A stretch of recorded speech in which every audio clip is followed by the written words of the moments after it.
Қайырлы күн, сәлеметсіз бе? Керемет табиғат. Мен өзім өткенімді ойлап отырсам, өткен 10 жылымды ойлап отырсам, яғни 10 жыл бұрын немен айналыстым, 10 жылдың ішінде қандай жетістікке жеттім деп өзіме сұрақ қойып ойланып отырсам, мойындау керек, ешқандай өзгеріс жоқ. Баяғы жартас, сол жартас.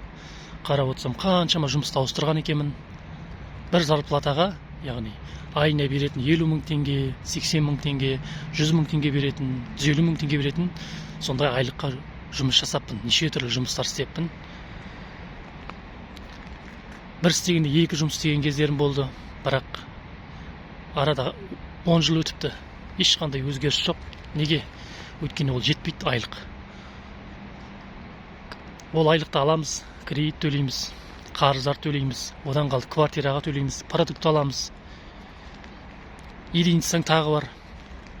Одан артылмайды. Яғни тапқан айлық соған кетеді. Біріншіден. Екіншіден, тағы екінші айлыққа жеткенше біз қаншама қарызға кіреміз. Екінші айлыққа жеткенше қарызға кіреміз. Екінші айлықты алған кезде сол қарыздарымызды жабамыз. Солай банкпен, ішіп жеумен, қарыз төлеумен осылай уақытымыз, өміріміз өтіп жатыр екен. Солай менің 10 жыл уақытым өтіп кетіпті. Қарап отырсам, түк ешқандай өзгеріс жоқ. Менің айтайын дегенім, мен сияқты қаншама адамдар әлі күнге дейін сол зарплатаға жұмыс жасап отырған адамдар бар. От зарплаты до зарплаты деп айтады ғой.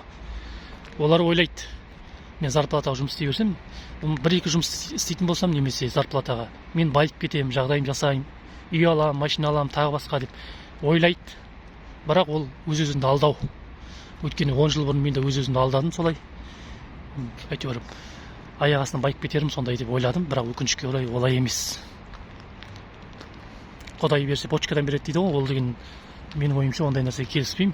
Құдай почкадан береді қандай кезде? Сіз егер басқаша әрекет жасасаңыз, бизнес саласын таңдап, сондай нәрсемен айналыссаңыз егер де қосымша. Ал егер зарплатаға жұмыс жасай берсеңіз, ештеңе де өзгермейді. Баяғы жартас, сол жартас, таңертең тұрасыз, жұмысқа барасыз, кешке келесіз жұмыстан, ұйықтайсыз, қайттан таңертең тұрасыз, одно и то же. Бір күніңді солай қайталанып өте береді. Сөйтіп ай өтеді, жыл өтеді, қаншама жылдар өтеді. Нәтижесі минус болады солай. Енді менің айтайын дегенім, қандай ұсынысыңыз бар десеңіз, қазір 21 ғасыр, алтын ғасыр, дамыған заман, дамыған уақыт. Қазір интернет бизнес саласы дамыды. Желілік маркетинг деп айтады ғой. Оның ішінде неше түрлі жобалар бар. Продукциямен айналысатын жобалар бар. Криптовалюта саласымен айналысатын жобалар бар. Путешествиямен айналысатын жобалар бар. Яғни сондай жобалар бар. Шетелдерге демалуға, жаңа оттық дейді ғой айтқан кезде. Оның ішінде де жобалардың ішінде де маркетинг пландар әртүрлі. Яғни ондай жобалармен айналысу үшін сіз өзіңізге выгода жағын және халыққа да выгода жағын қарастырып, ойластырып, солай таңдап, әрекет жасаған дұрыс. Өйткені қаншама адамдар сондай желілік маркетингті таңдағанда дұрыс таңдамайды. Өйткені мен дұрыс таңдаған жоқ, менде қаншама желілік маркетингті көріп келе жатырмын, жаңа айтқан неше түрлі. Сол үшін де дұрыс таңдау керек. Көп адамдармен сөйлесем, көп адамдар хабарласады, мен әрине көп адамдардың ауыз күйген өліп шет дейді. Менің де аузым талай рет күйген. Өйткені неге? Жоба таңдаудан қатты қателестім көбірек. Мысалы қандай? Мына инвестиция деген бар ғой. Жаңа сондай жобалар көп қой қазір, жаңа мошенниктер ашады көбіне, алаяқтар ашады. $1000 салсаң күн сайын, мысалы $100 беріп отырам, $10 беріп отырам күн сайын немесе 10% беріп отырам деп сондай жобалар көбейіп кетті қазір. Оны мошенниктер ашады. Біз сондай жобаларға ақша саламыз көбіне. Сөйтіп алданғанбыз, өз-өзімізді солай алдадық. Оған салсам бір байып кетем аяқ астынан деп. Жоқ. Өйткені олар бізден асқан умный олар. Олар білет халықты қалай қызықтыруды білет. Көрдіңіз ба? Сіз мысалы $1000 салдыңыз, күн сайын мысалға $10, $50 алып отқаннан кейін сіз тағы да крупный саласыз. Сосын олар жабылады да қашып кетеді, болды. Олар алаяқтардың ашқан жобасы. Сол үшін де жобаны таңдаған кезде байқап таңдау керек. Қарап таңдау керек. Осылай біз өзіміздің аузымызды өзіміз күйдірдік. Бар ақшамызды сондай болмайтын жерге салдық. Сосын содан кейін біз сенбейтін дәрежеге жеттік. Біреу бірдеме айтып жатса сенбейміз, біреу бірдеме айтып жатса ой мынаның бәрі сондай, ертең бұл басында істейді, бұлар жауып қалады, ақшаны алып алады да қашып кетеді, анау мынау. Бес саусақ бірдей емес, сол үшін де бәрін бірдей көруге болмайды. Адам бірінші өзіне қарау керек, ойлану керек кішкене. Әйтпесе мен де талай жерге ақша салдым, талай ақшам кетті мысалы.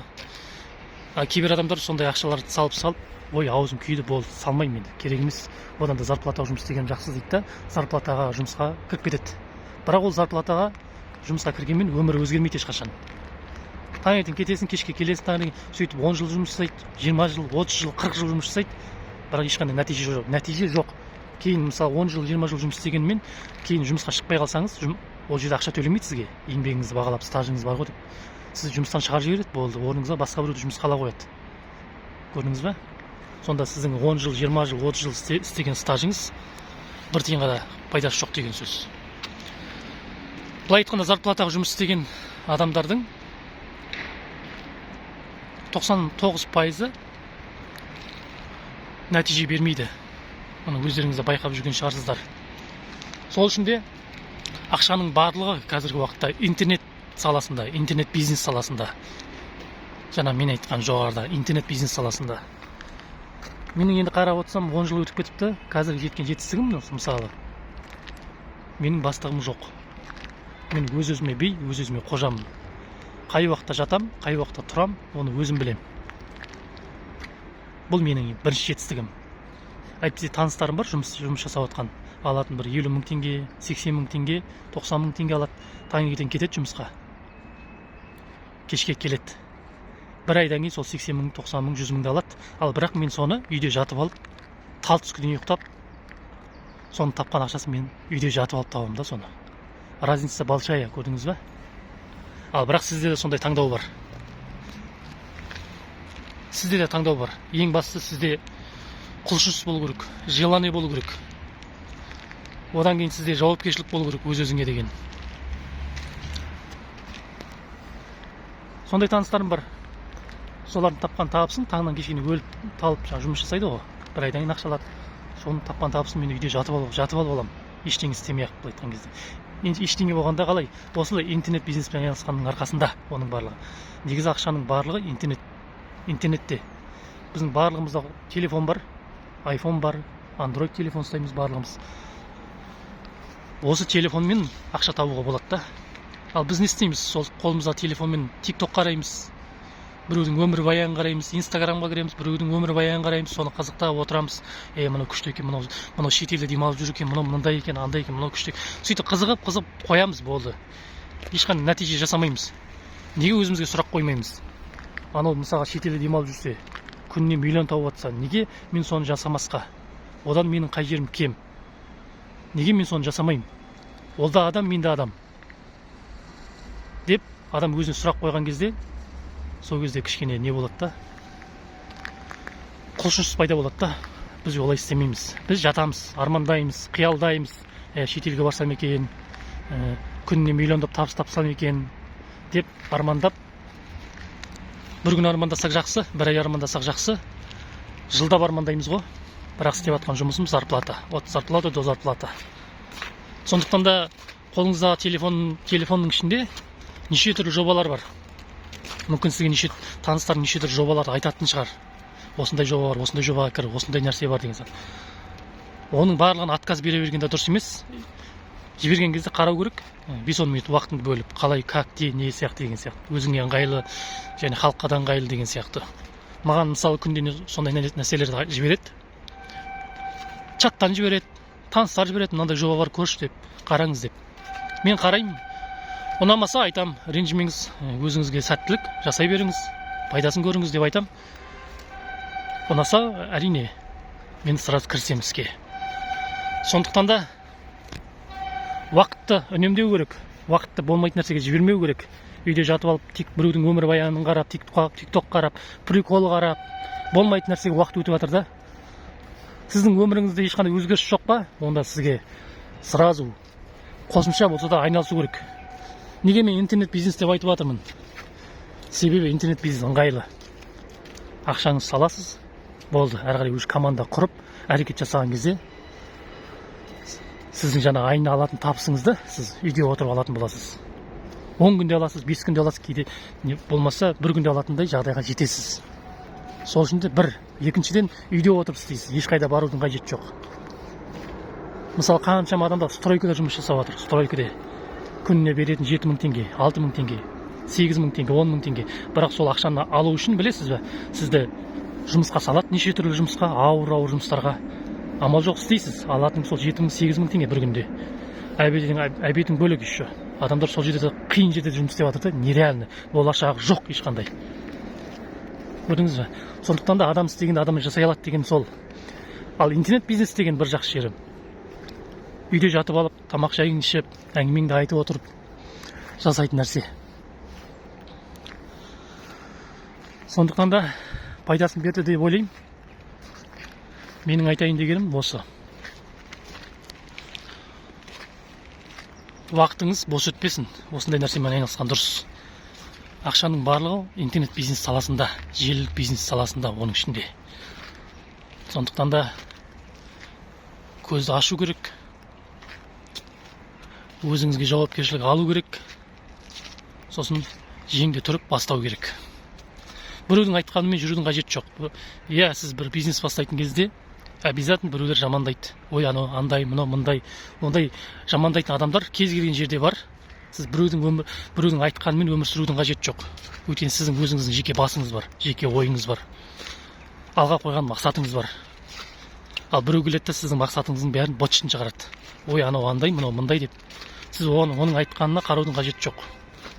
Сіз ондай адамдардың әңгімесін тыңдағанша, сіз сол жобада айналысып, сол жобадан команда жаңағы табыс тауып атқан, жағдайын жасаған, жаңа сол бір жобада сондай жетістікке жеткен адамдардың мнениесін тыңдаған жақсы. Солардың ақылын тыңдаған жақсы. Солардың айтқанын істеген жақсы. Сол кезде ғана өміріңізде нәтиже болады. Ал егер айналаңызда қасында біреулер жетістікке жетпеген, басында пәленбай кредиті бар, анаған қарыз, мынаған қарыз, бір зарплатаға жұмыс істеп жатқан адам, жетістікке жетпеген, шетелге бармаған, интернет бизнеспен үйде отырып ақша таппаған адамның сөзін тыңдайтын болсаңыз, сіз де таппайсыз. Өйткені оның өзі тапқан жоқ. Өзі таппағаннан кейін ол енді сізге не айтады? Ештеңе айта алмайды ол. Оның айтатын лохотрон, пирамида, өтірік, сенбе, сондай әңгіме айтады да. Бізде сондай ғой, біреуге айтатын болсаңыз, мысалға, обязательно сізге айтады. Ой, өтірік, ол сенбе, ол анау, мынау деп. Оның бәрі, оны айтып отқан адамның өзі не айтып тұрғанын өзі түсініп тұрған жоқ. Бұл айтқан кезде. Оған қызық емес та. Оған қызық емес шетелге шығу, оған қызық емес бай болу, миллионер болу, қаржылай тәуелсіз болу деген оған қызық емес. Содан қорқады сол адам. Сондай табысқа жетуге, сондай нәрсеге жетуге қорқатын адамдар ғана сізге кедергі жасайды. Ой, қоя сал, керек емес. Істей алмайсың, қолыңнан келмейді деп. Солай жаңа төмендете береді да. Ал егер сіз соны тыңдамай, өзіңізге сеніп, сол бір жобадан жетістікке жетіп жатқан адамның сөзін тыңдап, соның айтқанын істеп, сонымен бірге әрекет жасайтын болсаңыз, сіздің өміріңізде өзгеріс болады. Қалаған табысты таба аласыз, күніне керек болса, минутына, сағатына, шетелге де шығасыз. Кейін сол өзіңізге риза боласыз. Неге? Жаңағыдай адамдардың сөзін тыңдамаған үшін. Өзіңе сеніп, өзіңді тыңдағаныңа риза болатын боласыз. Сондықтан да жамандайтын конкуренттер көп болады. Обязательно ондай жамандайтын адамдардың сөзін тыңдаудың қажеті жоқ. Сол үшін де қоршаған ортаңызды өзгерткен дұрыс. Қоршаған ортаны өзгерту үшін бірінші өзіңіз өзгеру керексіз кішкене. Өмірге деген көзқарасыңызды өзгерту керексіз. Өзіңізге пайда келетін адамдармен араласып, сондай адамдармен араласқан дұрыс. Сол кезде өзгеріс болады. Сол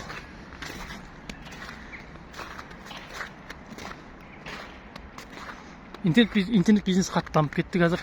21 ғасыр қазір, тем более. Егер де бір зарплатаға жұмыс жасап, немесе осы уақытқа дейін сіздің өміріңізде ешқандай өзгеріс болмаса, мысалы, қалай айтсам болады, өзіңе қожа болмасаң, немесе сіздің ана істеп жатқан жеріңізде сіздің бастығыңыз болса, контроль жасап отыратын, сол үшін де ойлану керек, ояну керек. Үй алатын заман емес қазір. Қазір заман үй алатын заман. Үй алу үшін, достойный өмір сүру үшін достойный жерде жұмыс жасап, достойный жобада жұмыс істеу керек. Пайдасын берсін. Іске сәт.